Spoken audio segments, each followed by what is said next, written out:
Thank you, John. Good afternoon once again. And as you say, this is a really big game at the top of the Sky Bet Championship on the west bank of the River Humber here in Hull. Hull City side who for so long have been in the doldrums, bouncing between the Championship and League One. They've had ownership issues in recent years. There's been a real disconnect between the owners and the supporters, but that's all different now. Another big crowd here inside the MKM Stadium here today, facing a West Bromwich Albion side who will shortly be under new owners. And really the job that Carlos Corberán has done over the last couple of years has been highlighted by the financial issues he has had to deal with. He will hope that those have come to an end, and in the longer term his job may become easier, but in the short term it is all about locking down the playoff place for both of these clubs in the Championship. And following Coventry's defeat at home to Preston last night, Chris, it looks like 2 from 5 at the moment in the lower reaches of the playoffs. Of course, somebody could still come from the pack, maybe Sunderland if they sort themselves out, but it's incredibly tight. But a victory for either of these here today would just give them crucial breathing space. Yeah, exactly. I think that's what it's all about. I think it's old football cliche, Nigel. I think you can only take it one game at a time, you know, especially after both off the back of good form at the minute. So it's coming into this game, it's against a competitor, someone that's a rival that's going for the playoff place. So if anything, it's an easy motivational tool that the managers can use. You know, there's revenge that West Brom want to get as well.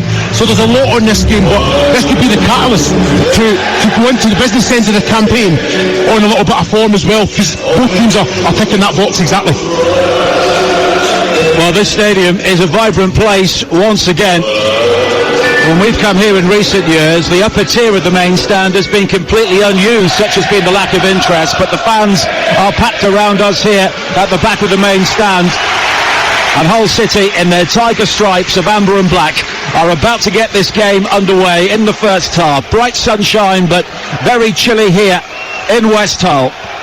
And after a tumultuous game on the TalkSport network on Friday night, when Leicester's lead at the top was cut by Leeds, it is all about the playoff chase on the home of the EFL. TalkSport 2 here on a Saturday lunchtime. It is the perfect start to your footballing Saturday, a game which really matters, but so many at this stage of the season seem to matter in the Sky Bet Championship, and this certainly does here today. A reminder of the teams again: Hull, Allsop in goal, Coyle, Jones, Greaves and Giles the back four, Philogene, Seri and the incoming Morton in midfield, with Regan Slater dropping to the bench, Jarari, Carvalho and Omer in attack, as a West Bromwich Albion player is almost dragged to the turf in front of us, slides along the playing surface here, which is rather bare in patches, Mikey Johnston, but no free kick given. The Albion team, Palmer in goal, Furlong, Kifra, Peters and Townsend, their back four. 3 changes in total, which include Yakuzlu coming into midfield alongside Mowat. Wallace will be moved forward to be the lone striker in the absence of Vyman, who was on the bench. Swift also drops out, with Dian Garner and Johnson coming in as the wide players. Well, Nigel, I'm looking at this now. We've only been playing a couple of minutes, and this is the first that West Brom have been in possession of the ball. I think Hull, straight from the kick-off, go back to the centre-backs, very, very patient, use Ryan Allsop, the goalkeeper, as well, and they're just comfortable in possession, no matter how well West Brom, and they are pressing very, very well. They just play through it, composed, bravery, one-touch, two-touch football. So West Brom, they have to be switched on and capitalise. And it's an absolutely perfect day for football here on Humberside. The Albion fans behind the goal away to our left are having to shield their eyes in the face of that low sun, but it's cold but not too chilly, and thankfully after a week of torrential showers the rain has gone for now. Clear blue skies overhead. So perfect for you then to do your job, commentate, because to play out there, a little bit of rain, sweeter, I think. Perfect conditions. Yeah, but the amount of rain we've had this week, I mean, I walked across a couple of park pitches yesterday to walk the dog, and it was like walking through a swamp, and sadly a number of grassroots games may be called off this weekend, but no problem here. Although the pitch is rather mottled in places, we can clearly see the rugby lines. Of course, Hull FC share this stadium with Hull City. They had a thumping home defeat against their local rivals Hull KR in the opening match of Super League, live on TalkSport 2 last week. but I can't imagine that one rugby league game, Chris, has caused this amount of damage to the pitch. We were at Sheffield Wednesday a couple of weeks ago. That pitch is poor, and this pitch isn't too far behind. Well, it's the time of the year as well. It is always very, very difficult with the amount of games that's on it as well.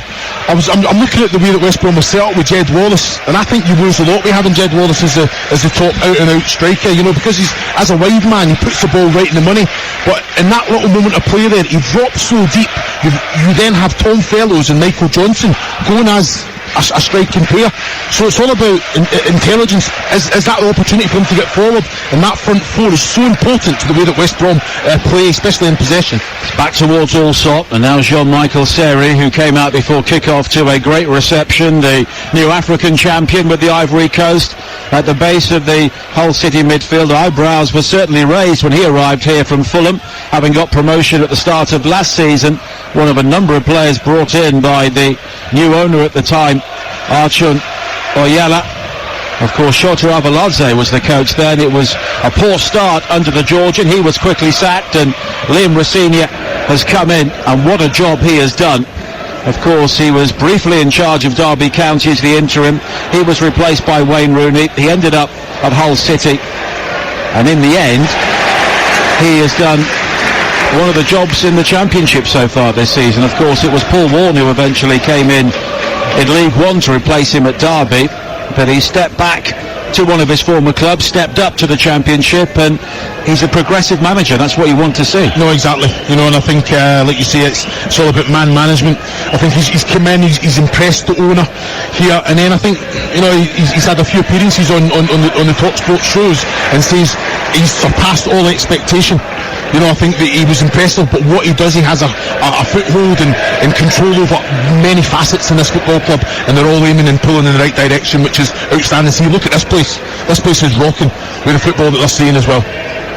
Nearly 5 minutes played, 0-0 here at the MKM Stadium on Talk Sport 2. Albion beginning this game a point ahead of Hull in the playoff places.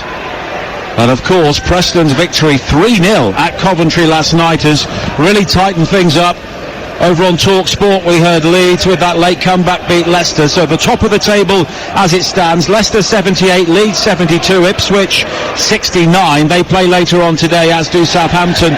They're on 67 following their loss to Hull on Tuesday. Then Albion 55, Hull 54, just outside the playoffs. Preston 52, Coventry 51, and Norwich, who play later on today, 51. Then there's a 4-point gap to Sunderland, and it will take something from one of the clubs beneath the current top 9 to really come into the mix between now and the end of the season. But it's the Championship, so you never know. Sunderland had a late run last season, and eventually that was enough for them, as Albion try and build on the far side with Kipra. Long diagonal ball from him, but it's rather lofted, so it doesn't find Townsend. It's cut out by Coyle, whose one goal this season came in the 3-1 victory for West Brom at the Hawthorns. And Albion have won 7 of the previous 8 meetings, although Hull did win here 2-0 last season. I was here for that game, and Benjamin Tete scored his only goal for Hull City, as Alex Palmer takes a chance.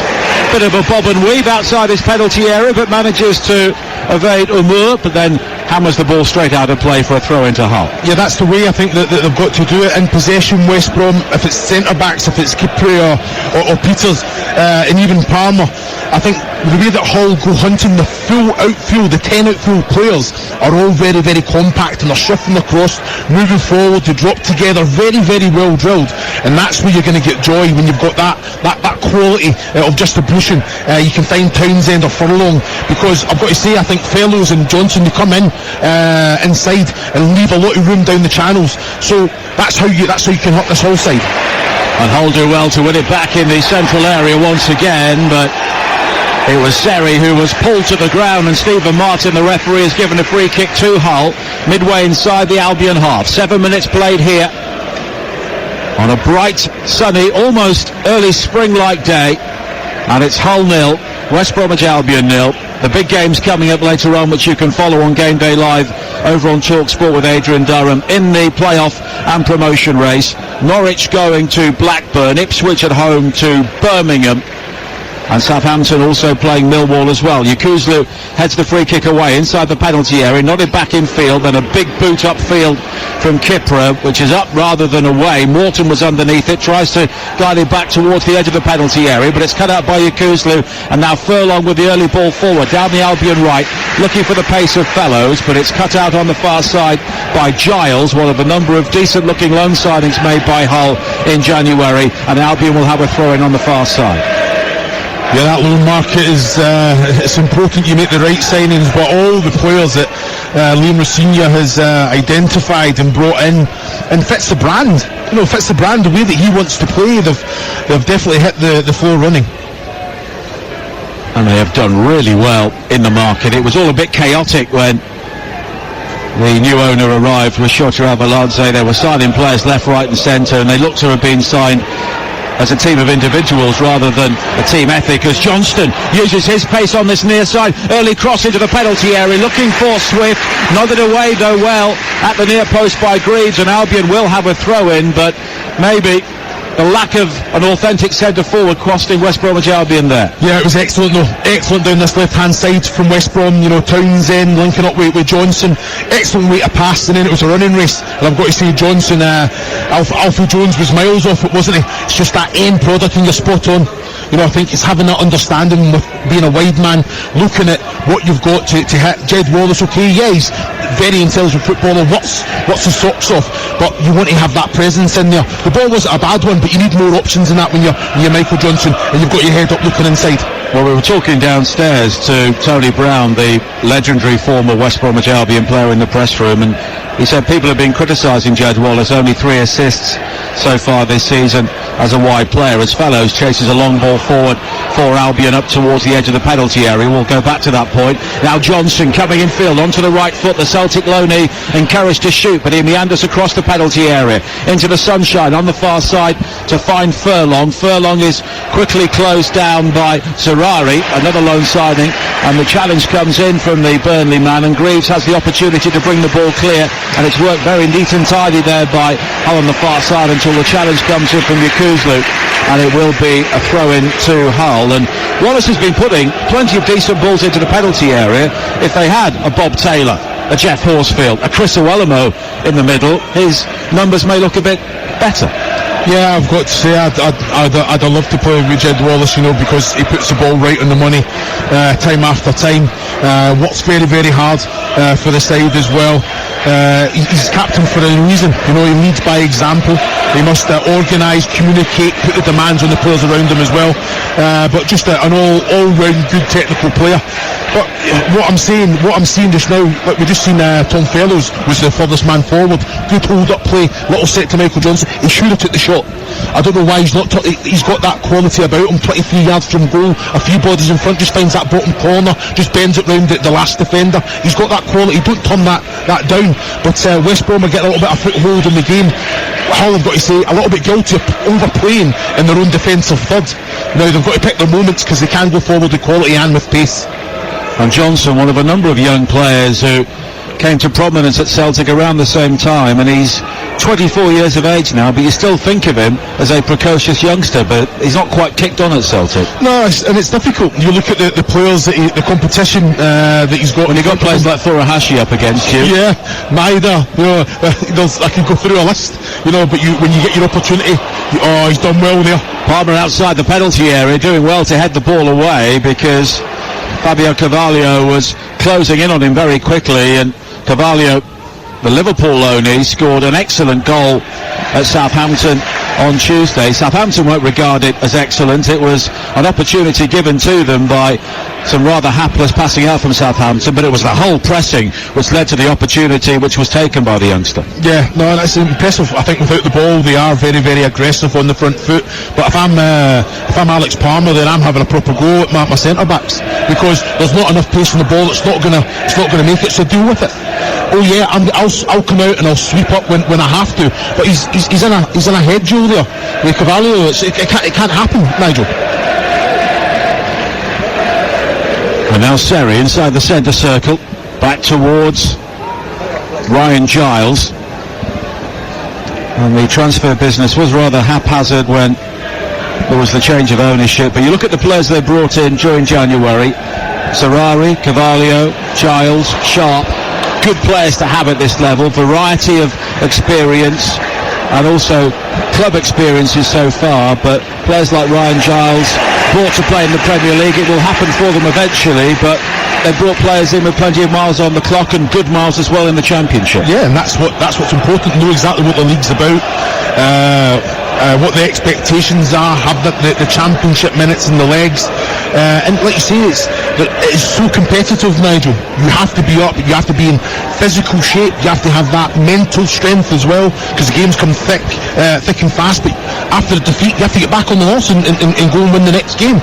It's just what the Championship throws at you, season in, season out. 13 minutes play, goalless here at the MKM Stadium. Now the goalkeeper has really had a shot to save so far in the game. Well, maybe that's symptomatic of two teams playing without authentic centre forwards. And you're listening to this game in the EFL Championship on TalkSport 2 with McDonald's. Order McDelivery on the McDonald's app and get tasty reward points. 18 plus, terms and conditions apply. Johnson coming forward again for Albion on this near side, but the challenge comes in from Philogene, a player who has really come to prominence this season, having left Aston Villa, who was fighting relegation with Cardiff for much of last season. But he does have a real talent, and he's very strong in terms of goal scoring, left or right. As Albion come forward again with Fellows on the far side, infield to Diangana. He lets fly left-footed, but it was quickly closed down, and it was always passing wide of Ryan Allsop's near post. I like it. I think Tom Fellows, fantastic player as well, covers a lot of distance, but good awareness, the way to pass to Diangana. He knew exactly what he wanted to do, Nigel. The little flick up with the first touch, and then he takes it on the volley with the second. I've got to say, I think it has to be a wonder strike to beat out Ryan Allsop, but I don't mind him taking it on. Both teams looking to play out from the back here, and giving their fans kittens at times. Yeah, but this, and I think this is the importance of it. You know, if that's the way Liam Rossini wants his team to play. And when I played under Gianfranco Zola at Watford, it was one of the things that he said. He says, "It's my fault if we concede from it. I'll take the blame. I'm going to go out and I'll protect you. This is what I want now." And he went through it, training after training on the grass. He implemented that. We weren't good enough to do it, so he brought in about 13 players from Udinese, remember, on the 31st of August, and they just went out and done it without a win. But you suspect that was always going to happen anyway. Down the line now from Philogene, good ball as well to pick out Carvalho in space down the right-hand side of the penalty area. He cuts it back, and the shot in the end is blocked. It was Philogene who let fly. Albion will try and break. And it's Wallace on the far side, quickly forward towards Fellows, and Fellows has stepped in and got there before Giles. He then comes in field, but again he's just held up. It was Seri who got a crucial boot in, and Fellows will have to go all the way back towards Palmer, the Albion keeper, who is just outside his penalty area. But Ryan Giles is a very offensive fullback, and Fellows may be able to exploit the room he leaves in behind. But here is Seri coming forward at the other end, but it's quickly cut out by Mowat, and it's back with Kipra. Yeah, a little bit scrappy there from West Brom. I've got to say, excellent play from Fellows originally, and I could see that he's overstretched there and just got that little touch in front of Giles, but kept possession of the ball, but was kind of off balance. If he can get his bearing and footing again, he has that quality that he can find Johnson out on the opposite side. He went back and it was a little bit scrappy, but I think that's how you can kind of punish this whole side, because you're spot on, Nigel. I think the full-backs bomb forward, leave those holes in behind, but watch Hull City as soon as they lose possession, that 1, 2, 3, 4 seconds bomb, they're at it. 5-6 players. Been given away by Hull. Here is Johnson coming forward now. Diangana peels away to the left. Johnson may exploit the space, bobs and weaves into the penalty area, but drives the shot left-footed across the face of goal wide, and he had 3 players in support. Well, it just shows the quality of Michael Johnson there. You know, he's driving forward, manipulating the ball. I think he turned Jacob Greaves inside out there, came inside. The only thing he didn't do is block the goalkeeper. He's in the 18-yard box. He has to hit the target there. If Ryan Allsop has an amazing save, then yeah, brilliant. But what I love to see, Jed Wallace goes up, pats him on the back straight away as a captain. You know what I mean? I'm pleased with you. Keep doing it. Bring that to the table. Now an opportunity for Olmur to bring it forward for Hull. The Turkish international signed from Trabzonspor. Quickly finding Filogene now. Filogene with a high cross into the penalty area, and again it's headed up in the air by Furlong. It'll be recovered at the far post, and it's played back in field towards Carvalho on the edge of the penalty area. Now Filogene, the shot from him, right foot, it takes a deflection and will spin behind for the game's first quarter with 18 minutes played. Yeah, I've got to say good defending in the end. I've got to say Daniel Furlong, for me, it's a risk, isn't it? The ball comes in. I'm expecting Alex Palmer to communicate. He can just chest it into his hands and the goalkeeper can come out and claim. As soon as he flicks it up in the air, Zaroury gets his body in between ball and man, and then Furlong goes kind of into the back of him. A little bit of savvy about him. Go to ground, it's a penalty kick. You know, so again, they've defended well, got the block. Now they have to defend the corner.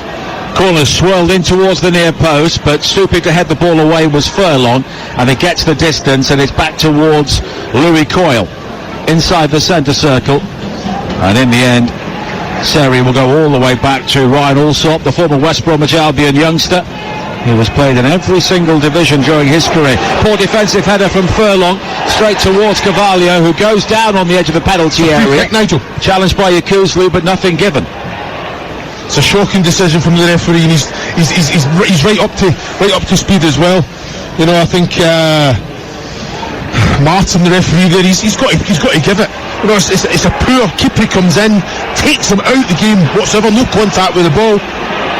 Now Fellows moving into the penalty area down the right for Albion, in towards Swift with a shot off the crossbar. The ball bounces back over his head, returned by Mowat, and it's an excellent save by Allsop, and there's the escape for Hull City. Swift with the ball into the penalty area, Wallace hitting the crossbar, and then an excellent save from Allsop to deny Mowat on the rebound.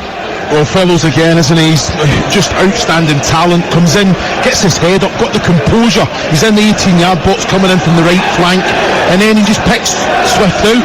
And what I have to say, he's guilty of connecting too well with it. If the connection isn't as good, it sneaks into the back of the goal there, into the net. You know, it's off the bar, but he's connected too well with it. He's just trying to get some sort of contact on the ball from Fellows. Played out by Allsop, it's quickly cut out by Kipra, and Albion have plenty of players forward here. Johnson again, looking to attack down the left-hand side. Coming back to make the challenge was Filogene, and in the end, the bump he gives Johnson is sufficient for Coyle to bring the ball clear, but Albion have got Hull penned in at the moment, deep inside their own penalty area, so it's lofted away by Jones. High to the far side to pick out Giles. Fellows comes back to make the challenge, but Hull still have the opportunity to keep things moving here. Zorari has been caught just inside the Hull half by Yakuzlu, and it will be a free kick for the home side with 20 minutes played, 0-0, but Albion so close to the opening goal there on two occasions. Well, you heard that challenge from Yakuzlu on Zaroury. I think he got the ball, but he also got the player as well. I think it is a free kick, although I've seen some of them being let go. But yeah, that was a real opportunity for West Brom. Now Filogene slips it into the penalty area, looking for Carvalho again. Excellent defensive challenge though by Kipra, right on the edge of the box. Had to time that perfectly and did. Seri heads it forward now. It's flicked on towards Omur, but it's beyond him, and Palmer this time keeps it simple. Hammers it downfield, two bounces all the way through towards Ryan Allsop at the other end. Don't forget, plenty of football coming up. 1 o'clock start for Game Day Live over on TalkSport with Adrian Durham, Ray Parlour, Troy Deeney and Mickey Gray today with all the goals as they go in. Here at 3 o'clock on TalkSport 2, the Midlands Derby, Aston Villa against Nottingham Forest with Ian Danter and Dean Ashton. The sort of game that Hugh Johns used to commentate on back in the day. And then at 8 o'clock over on TalkSport, it is Arsenal against Newcastle with Faye Carruthers, Sam Matterface and Scott Minto. Tomorrow we have the Carabao Cup final, 3 o'clock start, Chelsea against Liverpool with Adrian Sam and Stuart Pearce. Then on Monday night we start our coverage of the 5th round of the FA Cup with Coventry against Maidstone here on TalkSport 2. West Ham Brentford in the Premier League is over on TalkSport. Then on Tuesday night, 5 o'clock start here on 2 for England women against Italy women. 7-2 victory over Austria last night. That's followed by Blackburn against Newcastle at 7:45. Luton against Manchester City will be over on TalkSport at 8 o'clock. Then on Wednesday, Chelsea against Leeds on TalkSport 2 at 7:30. Looking forward to that as Seri brings it forward now for Hull, wide towards the far side, and the challenge comes in from Diangana, but then the shot is fired in from the edge of the penalty area, and it's blocked by Palmer. It was Zarari who hit it, and in the end it's guarded behind by Furlong for a corner. Well, it's an excellent strike from Zaruri. You know, he's got an eye for goal. Fantastic connection with it as well. Alex Palmer, good strong save, and the big thing about the save as well, it goes out wide. It's not back into that congested area where there's offensive players coming onto it. The corner's not been cleared. It's played back in by Greaves towards the edge of the 6-yard box, and in the end Albion will clear. Townsend nods it forward to this near side.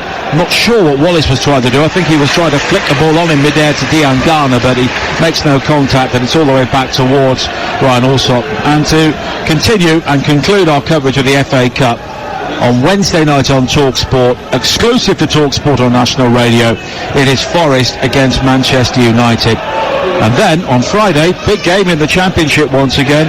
West Brom were following the Baggies again. They're at home to Coventry on TalkSport 2, and that is a huge game. You'll be there as well, Chris. Yeah, looking forward. Whatever happens here, that is a 6-pointer. They're not, like you say, it's the business end. There's not many games that aren't worth something, no matter where you are in the table, Nigel. Now O'Moore, scampering winger for Hull, signed from Trabzonspor, finds Philogene, and there are so many technically gifted players in this Hull team now. Liam Rosenior, who of course was a player at Hull City, his only Premier League goal came against West Brom, also played in the Cup final a decade ago, and we've seen he is a manager who does have long-term views, wants his team to play a certain way, and now they're bearing the fruit of patience. Well, you said it there, there's a lot of quality, and I mean good individuals, but as a collective there's a real understanding between them as well, and I think that says a lot for the manager. He knows exactly how he wants to play, he knows exactly what he needs, he's brought those players in, he's identified them, but he's also implemented that unity as well, because if they're not doing it, this place isn't bouncing the way that it is. The fans obviously see something in their team, in their manager. Fellows in pursuit of another long ball forward on the far side. It's guided back to Walsall. In contrast, West Brom are a seasoned team, Tom Fellows apart. They've got the oldest average age in starting 11s in the Championship this season, but you look at the whole team at the moment. Giles 24, Zarari 23, Carvalho 21, O'Moore 24, Philogene 22, Morton 21. It is a young team, but it's a team growing up together in a harsh environment and often thriving in it. Yeah, exactly. You know, I think that youth with quality, there's no fear there, there's energy, you know, intensity about it, but it's also he's always been a fantastic talker, Liam. You know, how he manages them as well. There'll be a respect thing there for each other and their manager.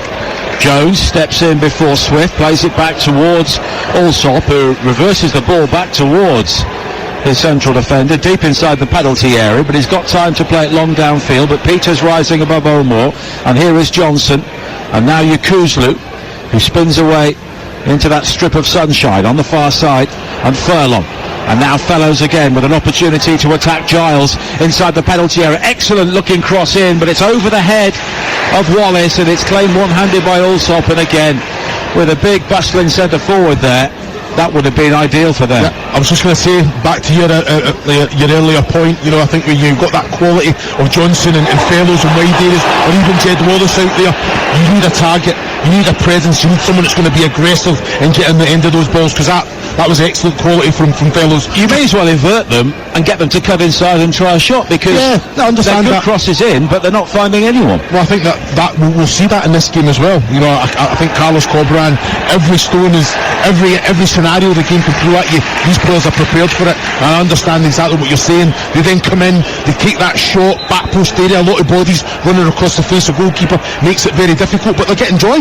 There's balls coming into the 18-yard box. They just need to get more players in there on the end of it. Well, he inherited a team at the bottom of the Championship when he arrived in the autumn of 2022, and despite the financial problems Albion were having to deal with, he has guided them close to the playoffs last season when they had a poor finish and missed out in the end, and they're on course for the top 6 once again. And now the new American owners will be coming in, should be finalised next week. He will hope there'll be more stability off the field, and he's got the opportunity to build on what he's achieved so far. And they're facing a whole team here today with 4 wins and 4 losses. They've alternated win-loss at home recently, but they've not lost back-to-back home games under Liam Rosenior since he arrived around the same time last season when Hull were towards the bottom of the table. As Philogene comes forward now, found by Carvalho. On the overlap is coiled down the right, but the cross into the penalty area was almost over the head of Palmer, but he just stretched an extra couple of inches and managed to palm the ball away. Well, I've got to say it's an excellent little ball in. Alex Palmer there works ever so well. Now Wallace has won the ball in a duel with Jones on the edge of the penalty area at the other end, but it's Philogene who comes all the way back, nudges Wallace off the ball, eventually scrambles it behind for a corner, and that says a good deal about your midfielders when Philogene must have sprinted 70 yards there to come back and make the challenge. Well, it's a responsibility of the team, no matter what position you're in, and that shows you the respect, that shows you the understanding, what we want, what the managers, the demands the managers putting on them, but to come back defensively, help your mate out and get the challenge in when it's needed. Yeah, it says a lot about the player. Johnson will take the corner on this near side. 28 minutes played, 0-0 at the MKM Stadium on TalkSport 2, the home of the EFL. And the corner from Johnson, high into the box, headed towards goal at the near post, and Furlong's header goes just wide, and Diangana, who was coming in at the back post, just unable to apply the finishing touch. Well, it's an excellent ball in. I've got to say, there's pulling. Both players are looking at the referee and asking for something there. Furlong gets a little touch, and Diangana, it's so hard. He's gambled, he's there, he's trying to get some sort of connection, but he couldn't get that final contact. Liam Rosenior has drawn around a third of his games in charge so far. 24 wins, 20 draws, 17 defeats. Many of those came last season when he was stabilising things. They eventually finished 15th in the championship, but well clear of trouble. But their current run is 5 wins in 6 after 4 losses in 5, which really sums up life in the championship, as Morton makes the run forward from midfield on this near side, but Townsend saw him coming and clears. Now Johnson does well to keep the ball in play, but it's quickly won back by Morton, and Carvalho finds Omor. And there were so many players buzzing around the whole midfield of a similar stature and a similar quality in Omor, Philogene, Carvalho and Zerari, and they're very difficult for Albion to track. They've got 2 holding midfielders, but they're not sure who to pick up at the moment, as it's played wide to the far side again by Carvalho. The cross into the penalty area from the left, but this time Palmer is able to claim on the ground 4 yards out, and it just needed somebody there making that run across to the near post. But Hull, like West Brom, don't have that sort of player in the team at the moment. Yeah, but like there, you're talking about Amur and Carvalho there. They both dropped deep. They actually linked up probably in the middle of the West Brom half, so when the ball goes out to Giles on that left-hand side and comes in, well, who's going to be there? Do you expect then Philogene to break his neck from the right-hand side to get across the face of Alex Palmer? It's a long distance, and Giles just took one touch, the ball came in straight away, as you'd expect from any wide man. So I think they've got to understand, Umur and Carvalho, that they can't both do the same role. If one goes short, the other one has to stay long. Well, they're missing Liam Delap at the moment, Rory's son, on loan from Manchester City. He's on the injured list. They do have Billy Sharp on the bench, now 38 years of age. Of course, he won't do too many 90 minutes for Hull City, but I'm sure we'll see him at some stage if required today. With 31.5 minutes played here on TalkSport 2, it is Hull City 0, West Bromwich Albion 0. And the rainbow ball is being used here once again today, the new official match ball from the EFL that carries the iconic rainbow flag, featuring in 76 games across the EFL. Last weekend and this weekend, the rainbow ball, a symbol of the sport's solidarity with the LGBTQ and diversity and inclusivity. As Hull try and build on this near side, but the ball has gone behind, and it will be a goal kick. And there's no doubt that Ryan Alsop has been the busier of the two goalkeepers so far. There have been one or two moments for Alex Palmer outside the penalty area, having to deal with the high press.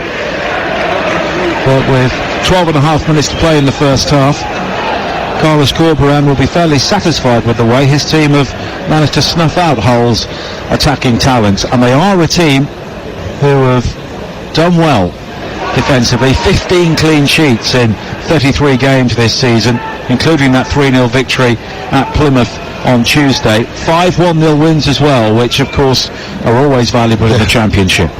Yeah, it says a lot about a side, you know, consistently and getting those 1-0 wins, you know, defend well, very organised with and without the ball, but they've got quality, they can hurt you, and they will be the happier of both managers, I think, even though I think Hull have really gave a good account of themselves and played the way that their manager wants them to play. He wants more chances in that attacking third.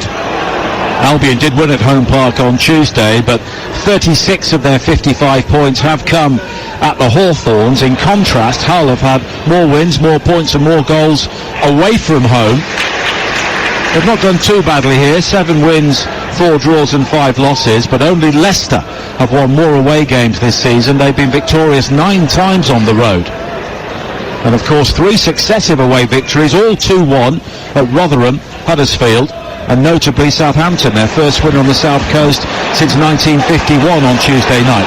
Now Carvalho's got the opportunity to be expansive and play it wide towards the far side. Zaroury's first time cross into the penalty area was deflected by Furlong, guarded behind by Peters, but again it was a cross to nothing. Yeah, it was a wrong decision for me from Zaroury there. You know, I think kick his first touch. Carvalho now fires in the shot. Oh, what a goal! Fabio Carvalho with another moment to remember for Hull City. He let fly from the edge of the penalty area and Alex Palmer simply never saw it. He is a special talent and he is lighting up the Sky Bet Championship for Hull City, and they lead West Bromwich Albion by a goal to 0. It's an excellent strike, isn't it? We're sitting talking about players trying to get across, the goalkeeper being in the box. When you're 23 yards out on the angle, you don't have to when you've got that quality. Put everything through it, struck it well. I've got to say Alex Palmer, I thought he was diving for it. There was that much pace in the ball. The ball had already hit the back of the net before he's got his arms up. What a strike that is from Carvalho. And like you say, I think it's probably been a little bit against the run of play. I think West Brom have been the better side, but when you've got quality like Hull have shown consistently in that attacking area, what a strike, Nigel. Well, the MKM Stadium is bouncing once again. Not far short of a sellout here once again today. They've been averaging 21,500 here this season.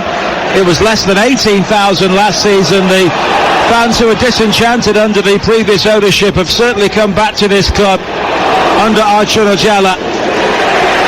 And with players like that doing that, it is no wonder as Palmer clears the ball away again. There'll be no clean sheet for West Bromwich Albion here today, with Hull City leading by a goal to 0 10 minutes before half time.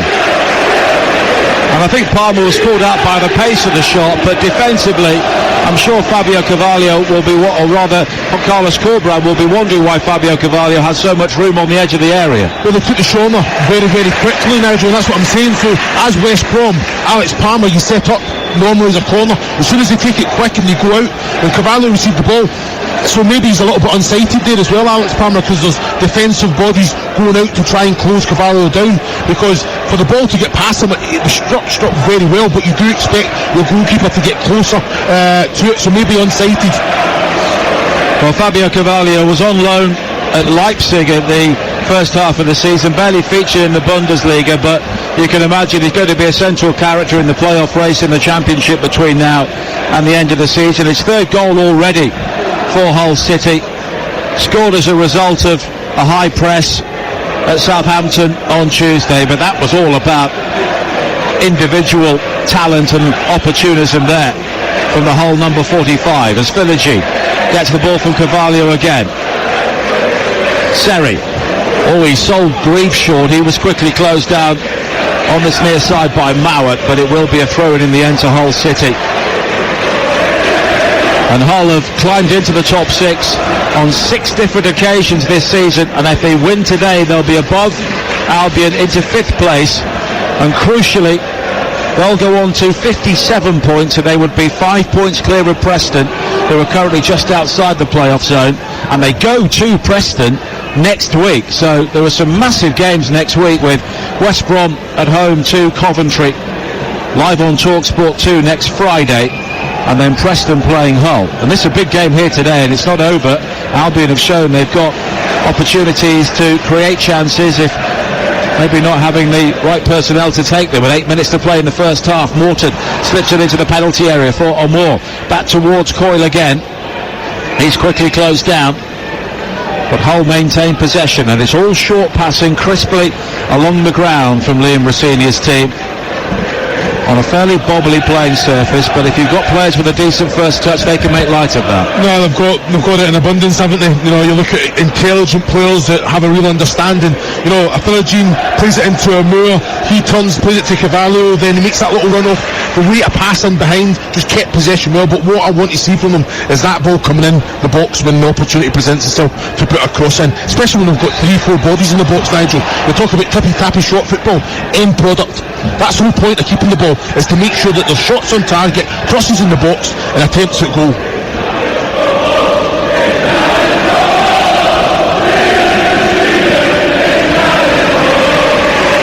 Now Peters plays it back again. We're just watching on the big screen the replay of the goal, and I thought initially it may have taken the deflection, but it was simply moving all over the place, and Palmer, I think, may have got a hand to it, but it just brushed some fairly desperate fingers on its way into the back of the net. A lot of movement, wasn't there? A lot of movement on that ball. It was up and down, and yeah, very difficult for the goalkeeper.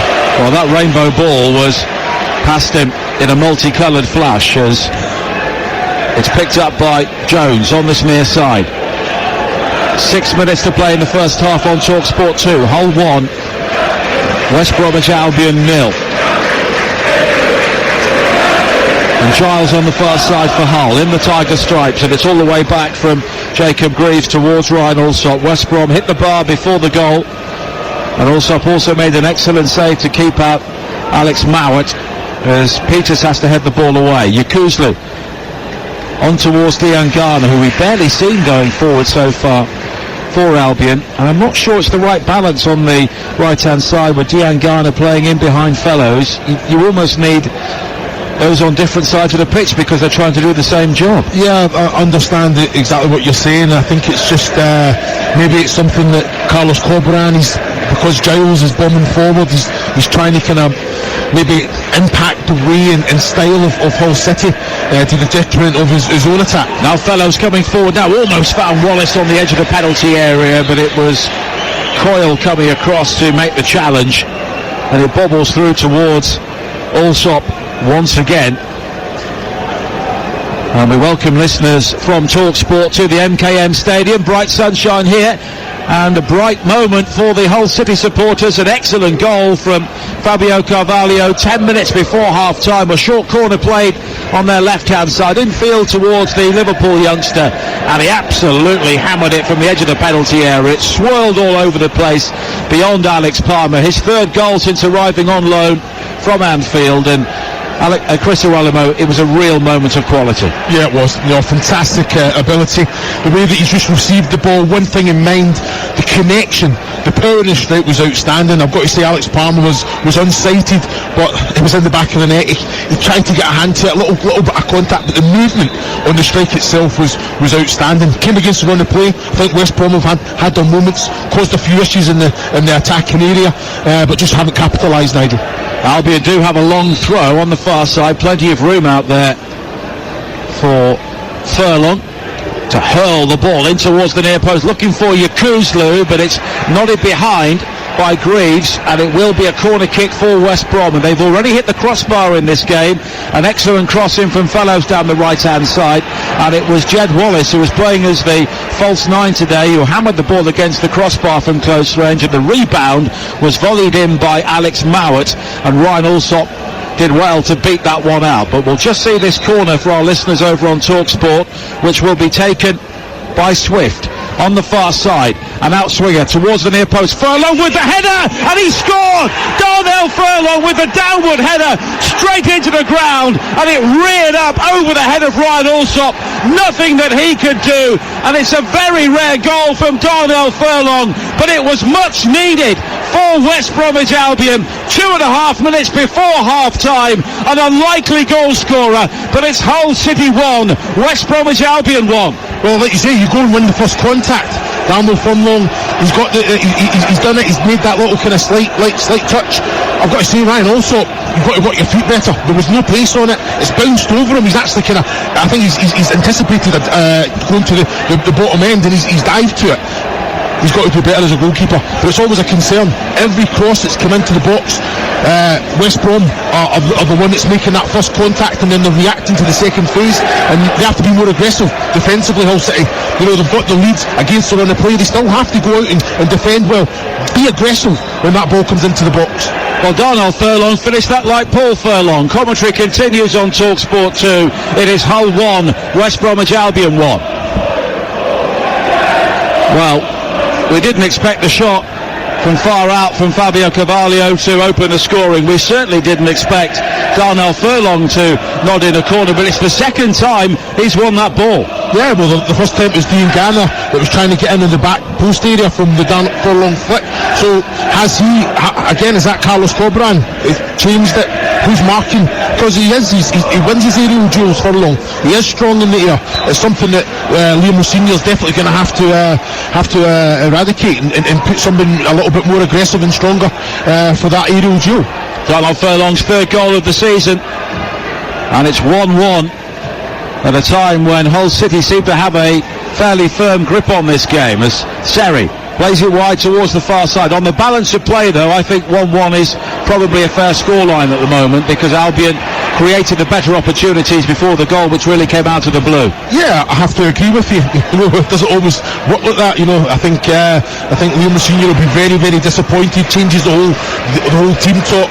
I think his team's been fluid when they're in possession. I think they're throwing so many bodies forward, especially in those full-back areas, that they are getting asked a few questions, but they were comfortable. They were comfortable after taking the lead, Nigel. Well, with the cross in from the near side for Hull, they're right. And a toe jabbed out by Connor Townsend, who's sending the ball behind for a corner kick to Hull.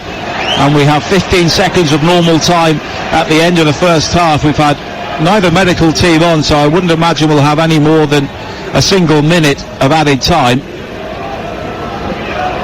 And there will be just time for Olmo to take it. Indeed, 2 minutes of added time. I'm not quite sure where that's come from, but the corner in towards the near post, headed away though by Yukuzlu, back towards Carvalho, who clips it in, the glancing header at the near post from Jones, and it's gone out on the far side for a throw into Hull City.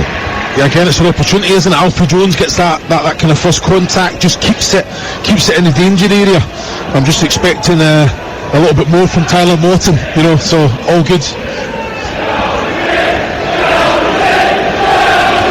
Jones on this near side for Hull City, and it's the Albion supporters we can hear at the moment. The home fans really stunned by that. They enjoyed the goal from Carvalho, but West Bromwich Albion need to show courage away from home, maybe more and more this season, particularly in the run-in, when 5 of their remaining 6 away games are against relegation strugglers, which looks great on paper, but you're going to be facing teams fighting for their lives, which creates some rather strange results at times. Yes, you know, you can look at it, the positive side.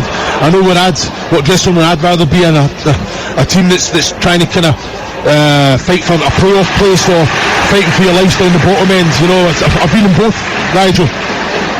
Zerari doing well on the left-hand side, but a good challenge coming in from the Albion scorer Furlong, and it will be a throw-in, or rather a corner for Hull City on the far side, which Anas Zerari, the Burnley low knee, will take, and it will be the in-swinger towards Morton, but it's Yukuzlu who heads the ball away, and Wallace will scamper clear for Albion on the far side, but it's closed down by Seri, and it will be a throw into West Brom, and that should be that for what's been an entertaining first half on the whole. Both teams have created chances, 2 very different goals, but Hull City have shown their quality, but West Bromwich Albion have really shown their resilience. Fantastic opener from Fabio Carvalho, hammering the ball in from way outside the penalty area to give Hull the lead 10 minutes before half-time, but 2 minutes before the break, an in-swinging corner from West Bromwich Albion, headed down by Darnell Furlong, and it really reared up off the turf over the head of Ryan Alsop, whose feet were planted, gently floated into the back of the net to make it Hull City 1, West Bromwich Albion 1 at half-time.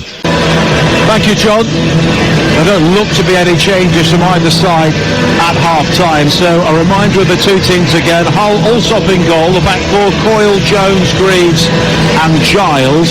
Philogene, Seri and Morton in midfield, with Zerari and Carvalho supporting Amor in attack, although Amor is being used very sparingly as the false nine. Similar story for West Brom, really. Palmer in goal, Furlong, Kipra, Peters and Townsend. Their back four. In midfield it is Mowat and Yakuzlu. Wallace has been the main central striker, supported by Fellows, Dean Garner and Johnson. But of course we've seen a goal from an attacking midfielder and a fullback so far, which Chris Awelimo was maybe symptomatic of the issues that both teams have at the moment.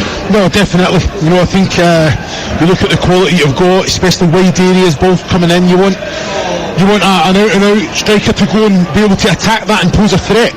Here is Wallace now with a cross into the penalty area, which was deflected right through the 6-yard box. It's eventually cleared away at the far post by Giles, but again, had there been a central striker there, Albion would have scored. You're spot on. And this is what I think, when you've got good technical players that can do a job in that position, but they want to come, they kind of get sucked out of position, attracted to the ball, and they're not stretching the pitch, which creates space for us. But then when there's moments like that there's a ball going across the 6-yard line, central of the goal, that's where you are as a striker. That's where I would want to be. And the shadows are creeping across to those in the Chris Chilton stand on the far side. Increasingly small strip of sunshine illuminating the playing surface down the West Bromwich Albion left as they attack from left to right in the second half. Johnson coming forward now down their left, looking to attack Coyle on the edge of the penalty area. Comes in field, right foot shot from him though has been blocked by Morton, but Carvalho, in his attempt to spin away from the challenge of Mowat on the far side, has run the ball straight out of play, and it will be a throw to West Brom. 90 seconds into the second half on TalkSport 2. 1-1 here at the MKM Stadium, and it's good to see this ground very close to capacity once again. We've been here in recent years with 14, 15,000 here. It's been a fairly gloomy place, a fairly subdued place to watch football, but a very different story now. Well, now you're just going down there just to get a coffee. It is rammed. It used to be empty. It is absolutely packed down there. And we get a fantastic panoramic view of West Hull from our perch here high at the back of the West Stand on a clear sunny day.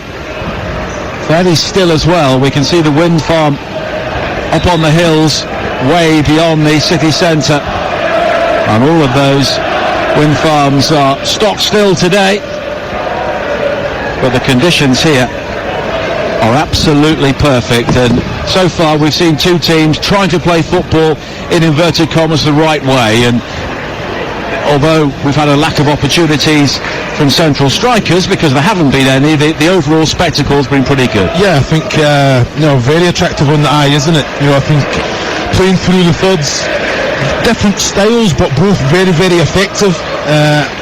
What's impressed me more is both teams out of possession, Nigel.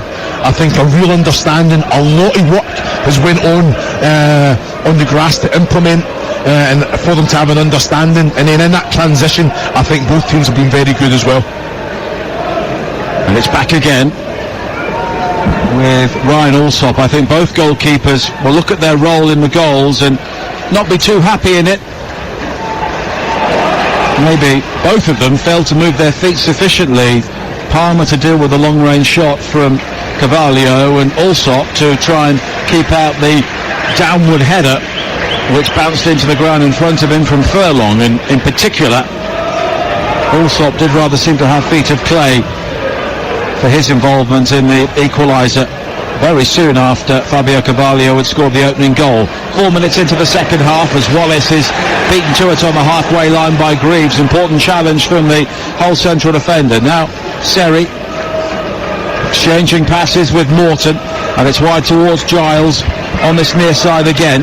Zerari back towards Giles, and here is Greaves. And Hull having to be patient here as Yokozlu comes in with a challenge from behind, and he collapses to the turf to protest to Stephen Martin, claiming he got the ball as he went straight through the back of Seri. But if you do complain like that, and if you do go in from behind like that, it is always going to be a free kick. Yeah, it's a free kick. I think there is contact with the ball. Now, what I don't understand here is that Steve Martin's made his decision. Yokozlu has said something to Steve Martin, the referee, and he's walking away. It's done. Steve Martin then comes back, so has he said something that's warranted a discussion? That's where a referee, in my opinion, has to just bring out the card for dissent. Let's nip it in the bud. There's no room for it. It doesn't change anything, but players have to come to the realisation that the referee is in charge.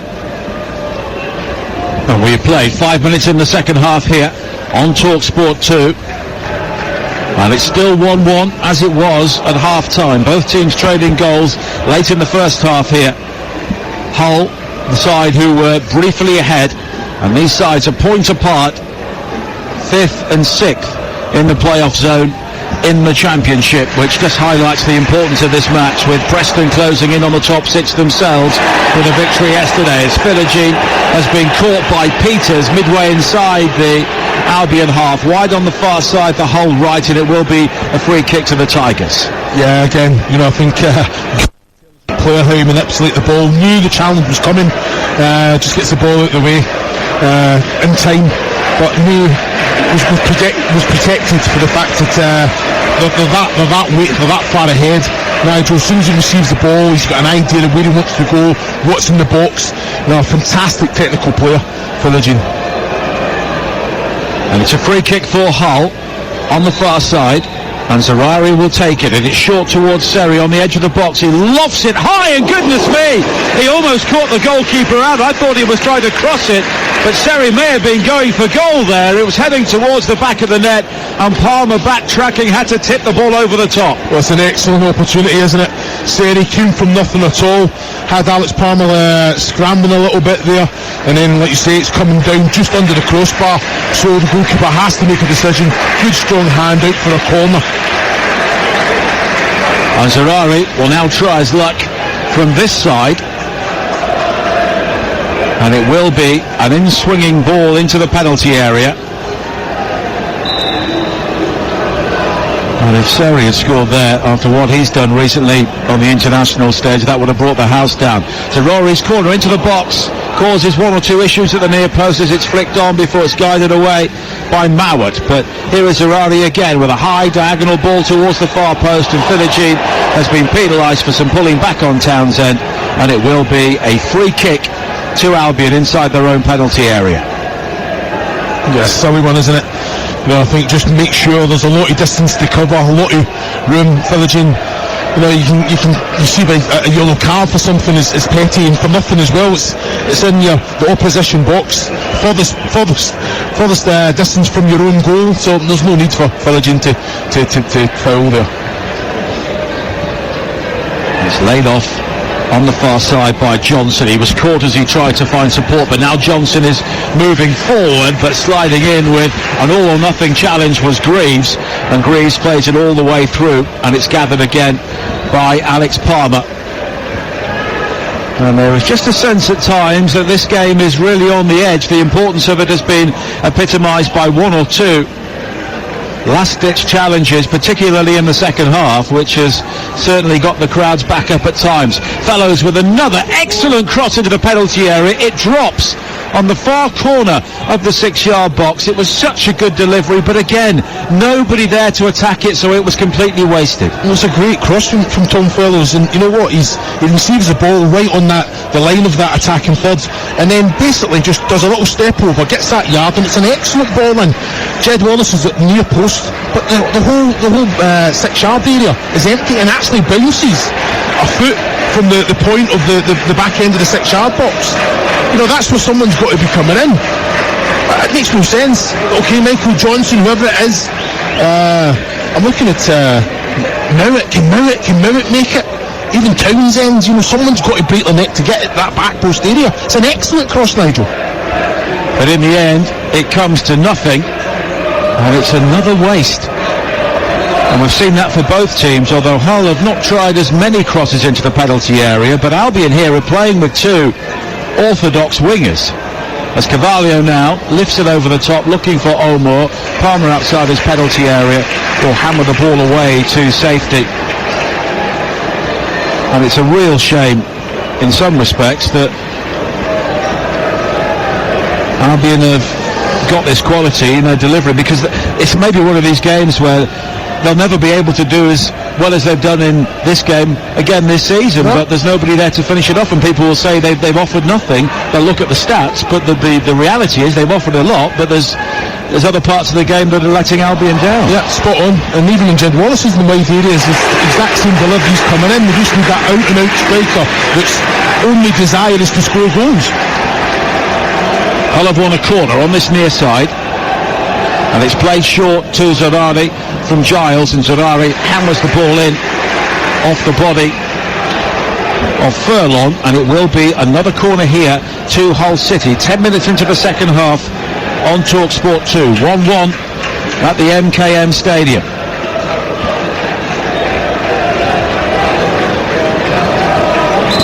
And Zerari again with another in-swinger. Palmer comes to fist the ball clear. It goes straight up into the air. Nodded down by Coyle. Greaves was almost in there.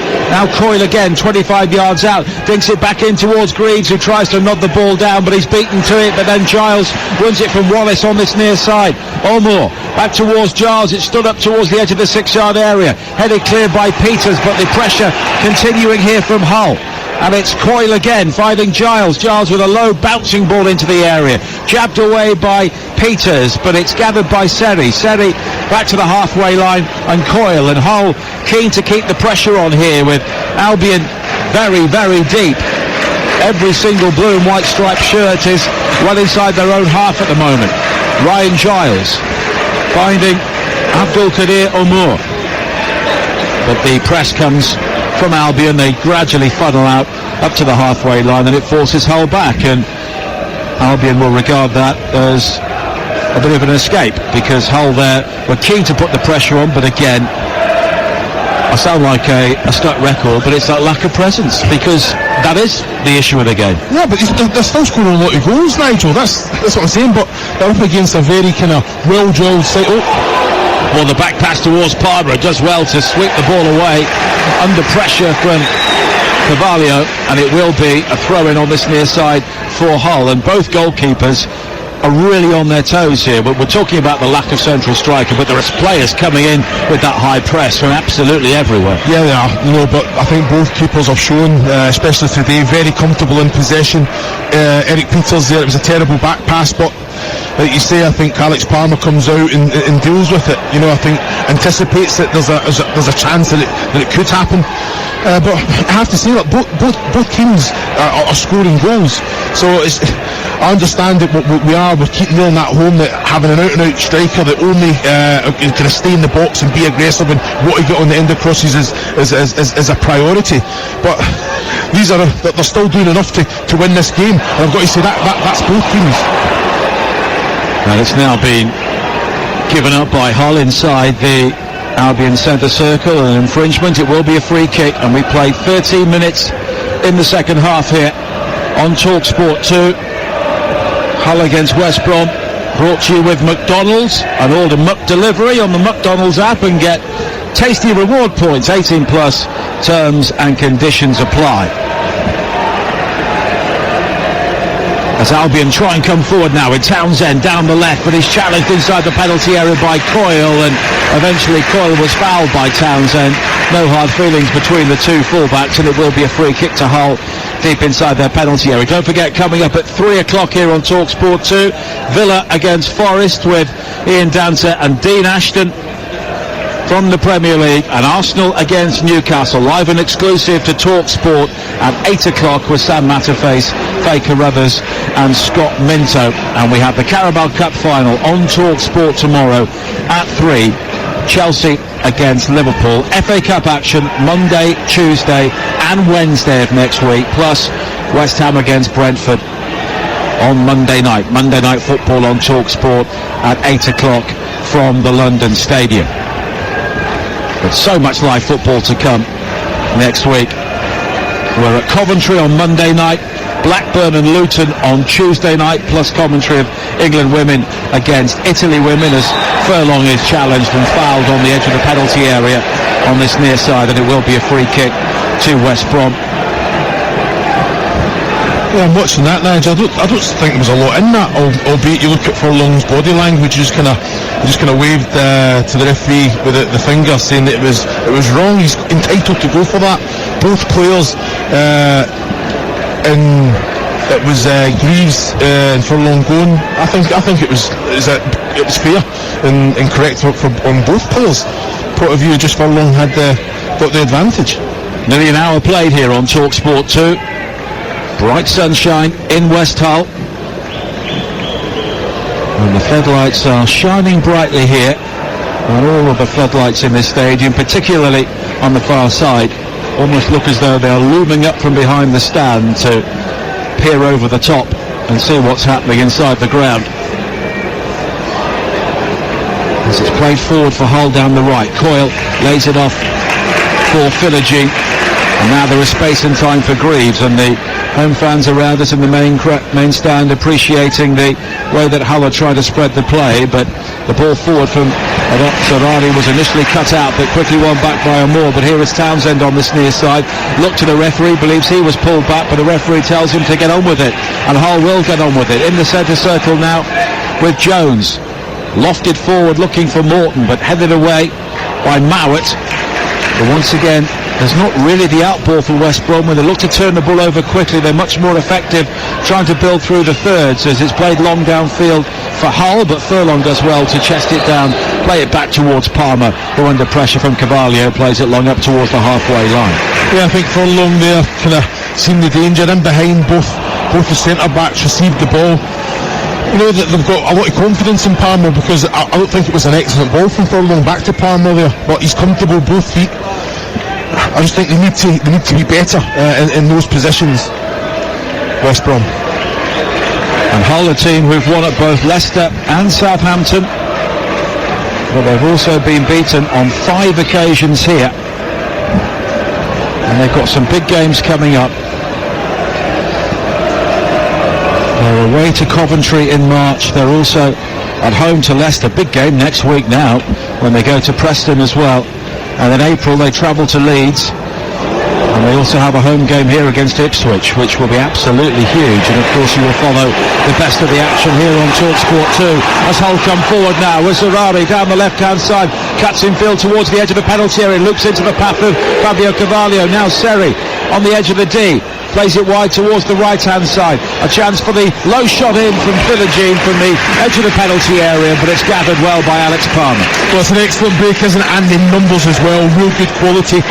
Zuri linking up with Seri there, goes out to Philogene. I've got to say, if Alex Palmer doesn't get down to that and smother it, that's just sneaking into the bottom left hand corner. He just never had the right connection, Philogene, but like you say, what the goalkeeper, didn't he?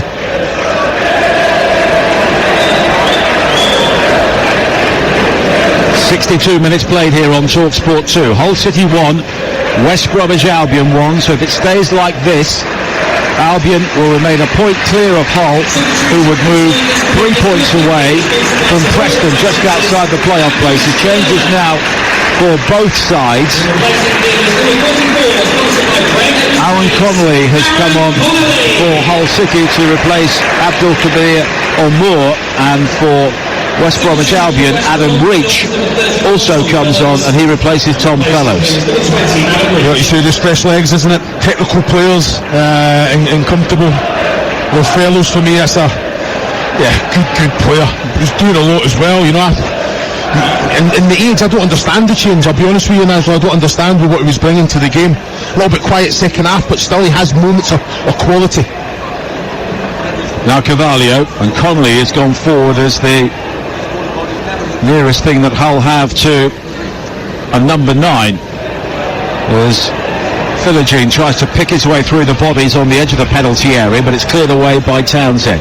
64 minutes played here on TalkSport 2, 1-1 between the Tigers and the Baggies, as it's played away by Allsop towards Seri on the edge of the penalty area. Connolly does have 8 goals this season, but hasn't scored since December. Of course, came through the academy and burst onto the scene with Brighton. I remember him scoring a couple of goals against Spurs in the Premier League as a teenager, and he looked to be the next big thing, but it never quite happened for him then. Yeah, good player. You know, I think he does everything well. But like you say, I think just injuries, and it's part and parcel of the game. You know, you have to make sure that you're at your best. But he is a threat. Scores all different types of goals. Here is Jacob Greaves. Plays a long ball forward now, looking for the run of Serradi, but it was overhit on this occasion, and it's claimed by Alex Palmer. And Hull do have goals all over the team. Jacob Greaves, who we mentioned there, scored both in the recent victory at Huddersfield. His only goals of the season. Everybody chips in with 6s, 7s and 8s, and it's a similar story for West Bromwich Albion. And you look up and down the Championship really, and there's not anyone who's got an out-and-out prolific goal scorer this season. Maybe Southampton are the closest to it. Yeah, I think for any team to have success, I think goals have to come from everywhere. I know in all the teams in my promotion campaigns, it wasn't clear the strikers. Somebody will score 25 goals. Now Connolly released by an excellent flick from Carvalho on the edge of the penalty area. Connolly was out-muscled by Kipra.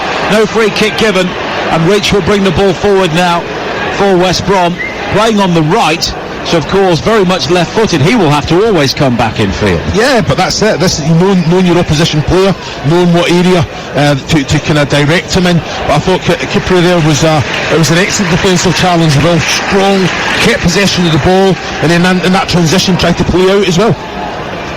John Swift and Andreas Weimann will be coming on soon for West Brom as well. So Carlos Corberán really showing his hand here in terms of his attacking resources as we approach the midpoint of the second half here, and it's still 1-1, and he will know the importance of a victory here today, because it would move them 6 points clear of the chasing pack outside the top 6. I mean, they began this game 12 points behind Southampton. I don't think West Brom believe they'll be finishing any higher than 5th. It looks like 2 from 4 for automatic promotion, then 2 from 5 for 5 and 6. As Wallace now breaks into the penalty area, tries to pull the ball back for Reach, but in the end the cross was deflected by Coyle and it loops into the arms of Allsop. Well, that's a massive opportunity there, Jed Wallace, and I've got to say Jacob Greaves, he doesn't just throw himself in, he runs along with the side of Jed Wallace, with 10 yards on the angle from his own goal. Timely challenge, and then the deflection just takes it into Allsop's hands comfortably. Now Yakuzlu plays it forward towards Diangana, slipped down the centre looking for Johnson, who'd made the running field from the left hand side, but he can't gather the ball, and it's back with Allsop once again. But it remains a really watchable game of football here, and we often see matches in the chases for promotion and playoff, and in particular if teams are fighting relegation, to be a bit dour and a bit cagey, and this has been anything but. Two teams who know that the best form of defence is attackers. Connolly now chases a long ball forward, but again good covering from Peters to come across and make the challenge and hoof the ball into touch on this near side. Yeah, again, just like you say, that intelligence, you know, seen the danger, came across, helped his partner out there. Excellent movement. I think he's took a solo as well there, Eric Peters. Grady Diangana is coming off, and Jed Wallace is also coming off, so he will hand the armband on to Connor Townsend. Wallace didn't look the happiest when he came off against Southampton live on TalkSport 2 in the 2-0 loss last week, but he's put a shift in today in an unfamiliar position. Applauds the supporters on his way towards the technical area. Yeah, well, he hit the crossbar, didn't he, Jed Wallace, with that little kind of Tom Fellows cut back, just the connection got too much on it. So it's he's, like you say, he leads the line, he's the captain, he leads by example, and he had that massive opportunity just there. But he was still looking very mobile and decent, doing his job defensively as well, but he was always a threat in possession. Well, we've seen 2 goals here today, which will benefit LGBTQ plus charities being supported by the Football League and Puma during this spell in the season where the rainbow ball is being used, the new official match ball carrying the iconic rainbow flag, and it's being used in 76 games across last weekend and this one, a symbol of the sport's solidarity with LGBTQ plus diversity and inclusivity. 21 minutes to play here on TalkSport 2, 1-1 between Hull City and West Bromwich Albion, so it will be as you were in the lower reaches of the playoff places if it stays like this. The value of a victory for Hull is absolutely huge. Connolly now at the far post looking to head the ball towards goal. He did well, he's not the tallest, but he rose above Furlong, who's already scored with a header in this game, but guides the header wide. He just finds the right positions, doesn't he? And Connolly there in wide areas, his movement, he's on the move all the time, but he just kind of hangs into that little back post area there and had to be defended or he's going to get an opportunity at goal. And we have 20 minutes to play here. It is Hull City 1, West Bromwich Albion 1 in the Sky Bet Championship on TalkSport 2. Coming up at 3 o'clock, Premier League action from Villa Park. It is Aston Villa against Nottingham Forest. As we said, back in the day it was Hugh Johns. Today for us, it's Ian Danter. No pressure, Nige. Thanks very much. No changes for Aston Villa for this game today from their win at Fulham. As for Forest, one change. No sign of Nuno Tavares in the matchday squad at all. Nusa Niakate comes in. It may well be that Forest go with 3 at the back today. We will soon find out. Me and Dean Ashton on commentary. Build-up starts straight when you're done at the MKM. It's Aston Villa against Nottingham Forest. Cheers, Dance. 21 minutes to play here, and it's 1-1 in the Championship. 2 teams hoping to join either or both of those sides in the Premier League next season. Albion currently in their longest spell outside the top flight since 2002, of course relegated in 2018, had that playoff defeat to Aston Villa. And then they did go back up briefly for a season in 2020, but in the end it all ended in relegation and disappointment under Sam Allardyce, as it's clipped over the top again by Seri, looking for Greaves, who heads it across the face of goal, nodded further clear by Townsend, and now it's played back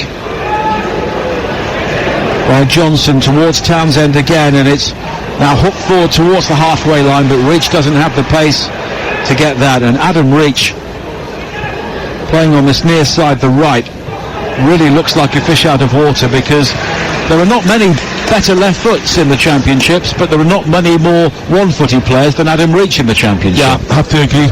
But like you say, I think it was something that you mentioned earlier on about playing on the opposite side for the players to come in, and he has that quality, he scores goals. Adam Reach, he's got that physicality about him as well. So I think, in good possession, as in now, the little bit of link-up play, that's a terrible set, isn't it? Swift tries to nod it back to Reach, but really short-changed him. And here is Morton for Hull, wide towards the far side, and Coyle. And Hull here looking to build up to the big finish in front of another big crowd here. 24,420 against Sunderland on Boxing Day, the biggest crowd here this season. Not quite as many as that here today, I don't think, as Sarari comes forward now. All of the Hull fans behind that goal on their feet, but the cross in is over the head of Connolly, and it's claimed by Palmer comfortably. Yeah, in product though. Zaruri getting himself in good possession. Kettle, he's comfortable, he's driving, he's taking around 2-3 players there, all for the end product, for the ball to come in the box. But like you say, Alex Palmer comes out and claims that one, but it's end product, it's balls going into the right areas. Like you say, if you do that enough times, one's going to fall right for you. Now Connolly again, challenged from behind by Peters, but no free kick this time. Reach into the feet of Mowat, who lays it off to Swift. Swift now looking to drive forward. He's been caught by Seri. That will be a free kick. Just in City half. Swift tried to hurdle the challenge, but Seri just went in a bit higher and made sure he wasn't going to stop. Referee, a little talking to. Wouldn't be surprised. I think a yellow card should probably come out for that one. I think Swift knew the challenge was coming. But like you say, I think Steve Martin he's let it go, hasn't he? He's let it flow the game. No yellow card so far. As it's played short towards Swift on the edge of the penalty area, quickly wide towards Furlong, the Albion goal scorer. Back in field again, it's all very tight as Mowat and Yakuzlu become involved. Now Furlong down the right again, looking to find Swift, trying to create down the centre, plays the 1-2, he claims he was caught as he tries to fasten onto the return ball from Vyman, but again, no free kick given, but Albion do maintain possession here. And it's Mowat, Yorkshire born, finding Townsend, and now Peters. 15 minutes to play here on Talk Sport 2. These are big moments in the season for both clubs. 1-1 the scoreline.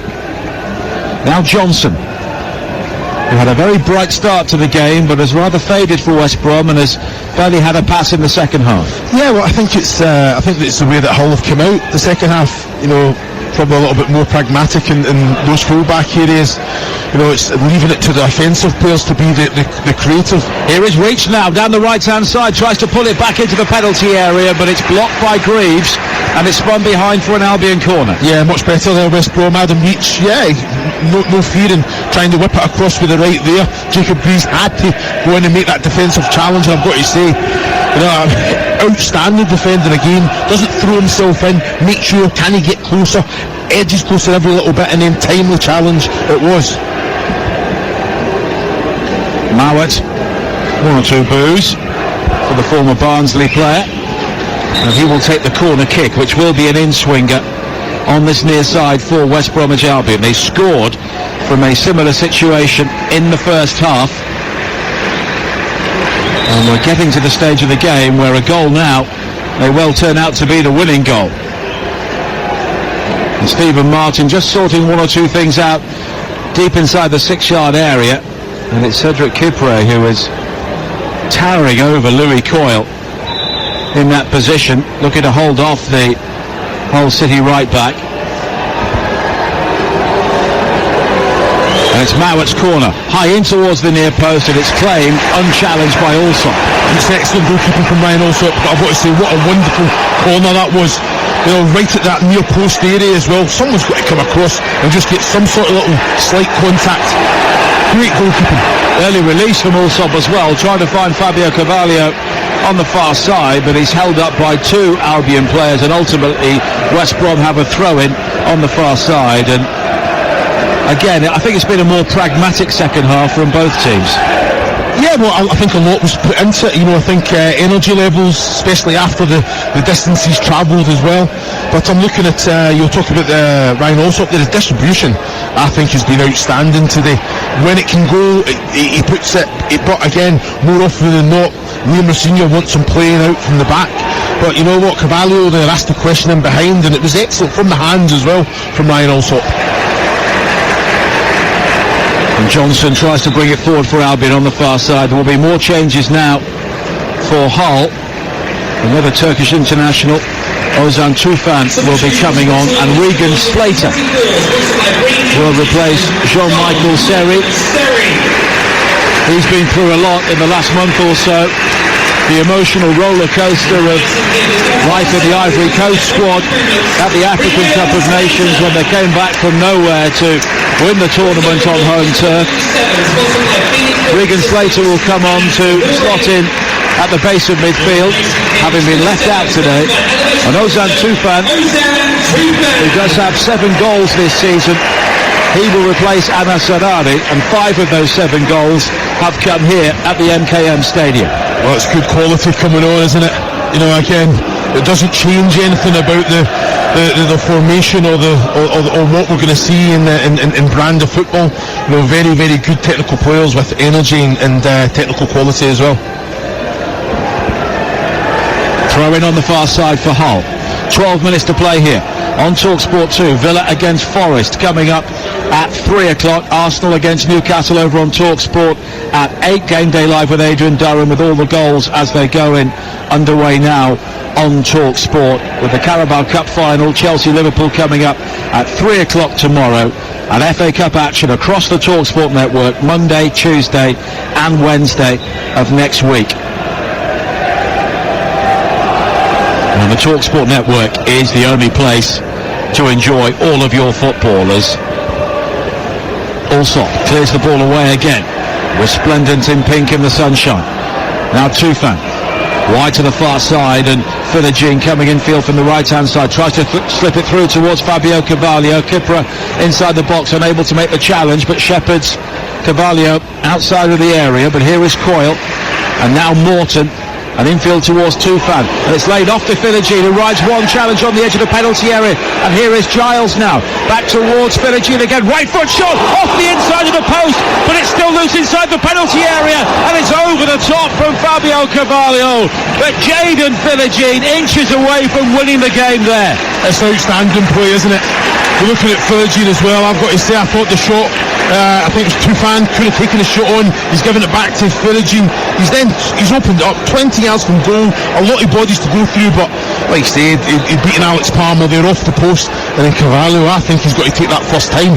When he takes his touch and tries to open the goal again, the defenders closed it, tightened the angle, Alex Palmer's on his feet again. I think he's just got to try and control, pass that into the back of the net, and he's let West Brom off there.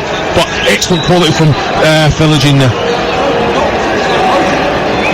10 minutes to play, and both teams have now hit the woodwork inside that penalty area to our left.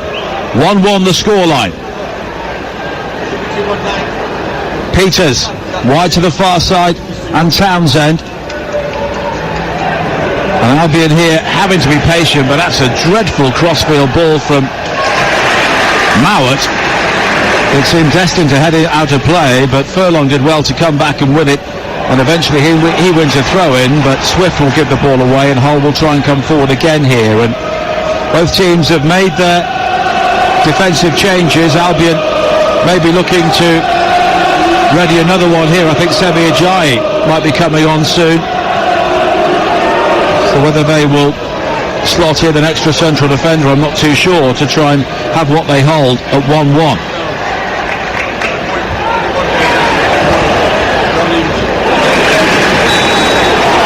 And it's played forward again up towards the edge of the penalty area for Hull, but then it breaks down, and Mowat has been caught by Greaves, and it will be a free kick. Yeah, it's a sore one there. Sort of that Greaves. Yeah, he had to challenge, but I just feel that West Brom are kind of going through a little kind of tricky period just now, really under pressure. So they've got to kind of manage the game. Yeah, he sets them up to defend well, but it's important they try and get that a little bit of control back. I think they've got to be better in possession. It's a little bit more frantic, and then they come alive when it gets into the attacking area, where West Brom is a little bit more controlled, possession based. Now Furlong looking to win a corner kick on this near side, but in the end I think he slipped as he tried to cross under pressure from Carvalho, and it will be a goal kick with 8 minutes to play here on TalkSport 2. Hull City 1, West Bromwich Albion 1. So there was an opportunity for Southampton to move clear, but it's been given away as Hull try and play out inside the penalty area. And here is Reach now, left-footed curler from him, hits the inside of the post. Swift on the rebound, is kept out by Allsop, and Albion hit the inside of the post as they go for the winning goal, and somehow Allsop kept out the rebound from Swift. Well, Reach does everything right, just tries to bend it into that far left corner, comes off the post, comes back to John Swift, the exact same as Carvalho. He has to just pass it in to the near post, and it was going wide anyway. I don't even think Ryan Allsop had to get a foot on it. I think the shot from Swift was going wide.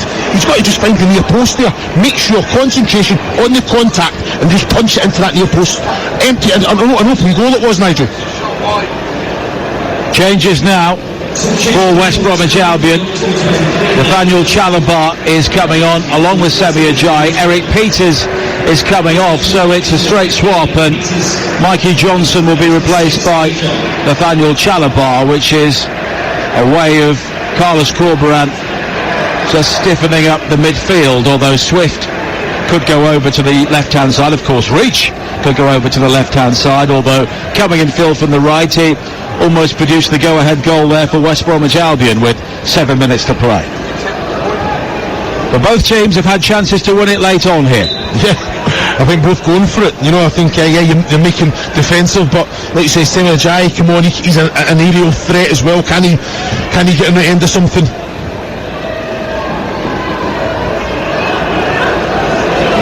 Now Tufan has lost out to Swift, and Chalabar's first touch sees him quickly robbed by Slater, as 4 of the replacements in the game are heavily involved. But now Morton plays it wide to the far side, and Coyle. Philogene coming in field from the right again, throws a couple of step-overs.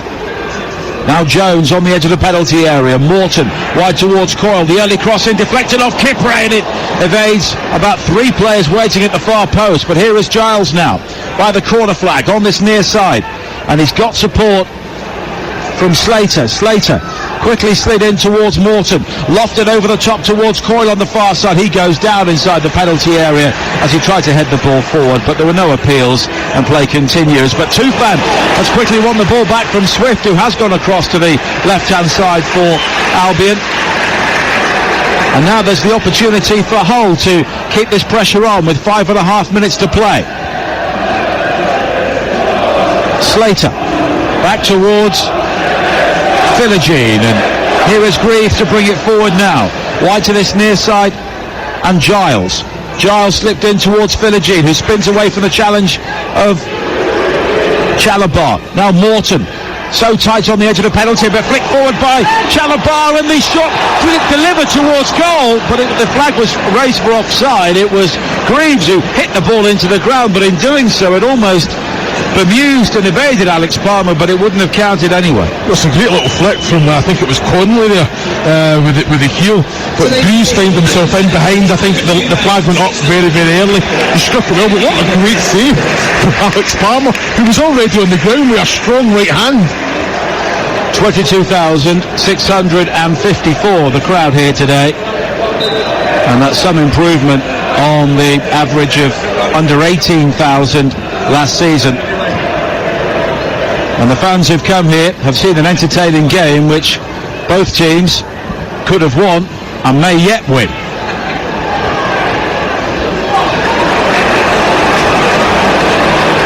As it's quickly played forward again for Hull on the far side, they're right, and Hull are looking to ask many more of the questions in the closing stages. Carlos Corberán incredibly energetic on the edge of the technical area, all arms and legs, but Liam Rossigna is a more languid presence to his right, different sort of coach, but then again he suddenly turns out to be a jack in the box as well. Really have got to stand. Well, I wonder, Chris, if it stays like this, whether both teams might regard this as 2 points dropped or a point game. I think both are point games, especially at this time. Really, 2 teams on good form, both trying to still go on and win the game. You know, the game's come thick and fast, Nigel. You can't sit and worry about, have we lost 2 points. This has been an excellent game of football. Now Sammy Ajayi, who really came to prominence in Yorkshire with Rotherham before moving to West Bromwich Albion. But he's found starts harder to come by in recent times, only 9 this season.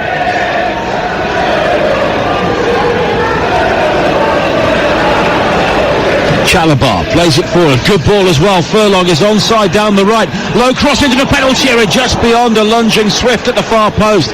Townsend though will keep the ball alive, he cuts it back to Swift inside the penalty area. Vyman waits, Swift though may go for goal. Swift does go for goal, but he gets right underneath it, right footed, and it's high over the top. Well, I've got to say, what a ball that is from Furlong there. You know, just plays it in with pace as well, between the last defender and goalkeeper. And I think it's Vyman or Swift at the back post area that's tried to slide and just get any contact to steer it forwards. What an excellent ball. Excellent ball. 2 minutes of normal time to play here. 1-1 at the NKM Stadium. 1 or 2 people beginning to drift home, but not too many, because they know this looks to be the sort of game with a twist in the tail at the end.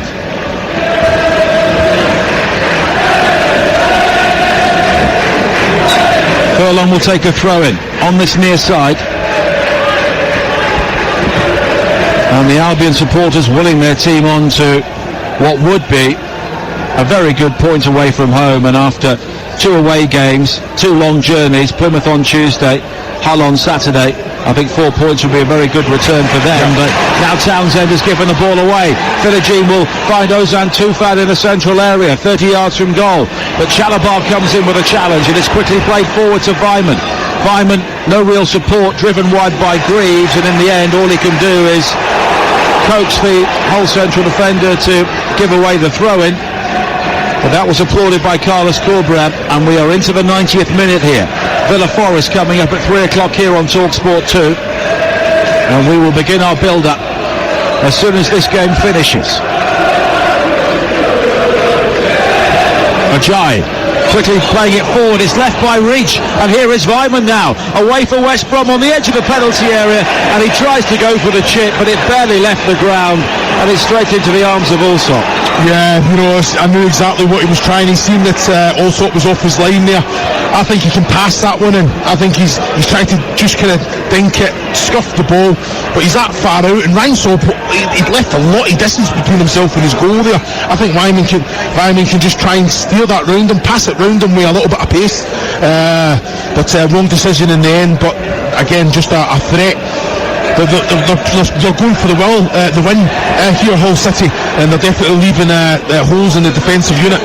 Now Swift plays it wide towards Vyman. Albion coming forward on the break again. A minimum of 3 more minutes. Furlong coming forward now, low into the area, looking for Vyman at the near post, but it was overhit, and it's claimed by Allsop. Yeah, it's a good break, isn't it? Like you say, Hull are going for the win. I understand it, but I think they've got to have that understanding as well to say, you know what, we're happy with a point here. We've just had 3 away games on the bounce, and we won all 3 of them. We came home. Last time they lost out here, wasn't it? Swansea. Last home game here. Rare win for Swansea recently. A couple of pigeons disturbed up in the eaves of the main stand here. Just fly right in front of our faces as Hull bring it forward again here. Jones wide to the far side, and Philogene. And now Slater. And Albion suddenly get very deep, almost playing 5 at the back, with Yakuzlu dropping in as the third central defender at times. Certainly when they don't have the ball. Greaves' ball forward was deflected and cut out. All Greaves can do is run it out of play, and it will be a throw-in to Albion with 90 seconds of added time to play here. See, I love that. Liam Senior, Jacob Pearce had mistimed the ball, the flight of the ball, comes off his chest, goes out for a throw, and right on the halfway line when Hull are on the front foot to try and win the game. Liam Senior straight away comes out, hands above the head, claps, shouting to the players to get into position, straight away, taps Greaves on the shoulder. It's just fantastic man management, isn't it? Absolutely. And he does really seem to be on the player's wavelength, which will help any dressing room. Furlong now coming forward for Albion down the right, finding Reach, who hit the inside of the post a few minutes ago, and he's won a throw-in, and that will give Furlong the opportunity to hurl this ball high into the box late on. He's actually moving the advertising hoardings back on this near side to give him more of a run-up. This could be the final chance. Every single Albion player is forward here, but eventually Connor Townsend will retreat to the halfway line. We've seen Albion caught out in this sort of situation late in games recently. Yeah, when you've got the players with attributes that they have, make sure it's the first contact. If you're Hull City defending this, it's be aggressive, make sure you're organised, you're communicating, but you've got to make sure that the first contact is won. If not, you have to be alive to the second phase, Nigel. 20 seconds of normal time to play. Furlong winding up for the long throw into the near post, flicked on by Ajayi, but he can't find a teammate, and it's run clear now by Philogene on the far side. Excellent recovery challenge though from Swift, who does well to play it back towards Mowat. And now the space for Chalabar on the left hand side, and that is it. An excellent game of football, a point apiece in the end. Both sets of supporters rise to acclaim their teams. They've given absolutely everything here today, but it's a result which eases them further clear of the pack, outside the top six in the playoff places. Both teams scoring late in the first half. Fantastic long-range effort from Fabio Carvalho for Hull, equalised by Darnell Furlong's downward header from a corner just before half-time. Both had their chances late in the day, both hit the inside of the post, but in the end it is a share of the spoils on Humberside. It is finished. Hull City 1, West Bromwich Albion 1.